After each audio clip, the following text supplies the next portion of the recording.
করা হচ্ছে। এই রাজ্যে কোনো মা বোন দিদি কন্যা সুরক্ষিত নয়, কতবার প্রমাণ। দেখুন ভগবানের মার, ওই জন্য দীঘাতে এই ভণ্ডরা যারা গেছিল চাকা খুলে চলে গেছে, রথ যেতে পারেনি মাসে, তথাকথিত মাসে। ভগবানের মা।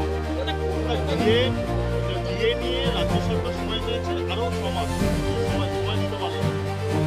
আপনি বলেছেন ওই হালাল গজা পেড়া খাওয়ানোর সময় টাকা ছিল না, মুসলমানের হাতে তৈরি করেছে হালাল গজা।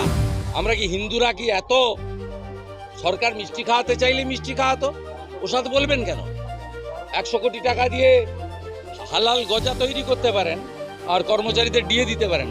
একজন সংখ্যালঘু সম্প্রদায়ের তৃণমূল ছাত্র পরিষদ নেতা, তিনি অনেকদিন আগে কলেজ পাস আউট, আরেকজন নেতা তিনি সংখ্যালঘু সংখ্যাগুরু নয়, তৃণমূল মানে চোর, তৃণমূল মানে ধর্ষণকারী। তার প্রভাব এত বেশি দাদা। তার তো ভাইপোর সঙ্গে ছবি আছে, আমি পোস্ট করেছি। মুখ্যমন্ত্রীর ভাইপোর সঙ্গে ছবি আছে, যিনি কোম্পানির সেকেন্ড ইন কমান্ড।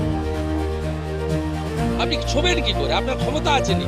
আমি যদি এক্সে না দিই আপনি দেখাতেই পারবেন না, আপনারাই পারবেন না আমাকে বলতে। পুলিশ তার তারপরে কোনো কিছু হলো না, তারা বলছেন যে অপরাধ বিল ধ্বংস হয়ে যাবে, মাতা সুভদ্রা দেখছে ধ্বংস হয়ে যাবে।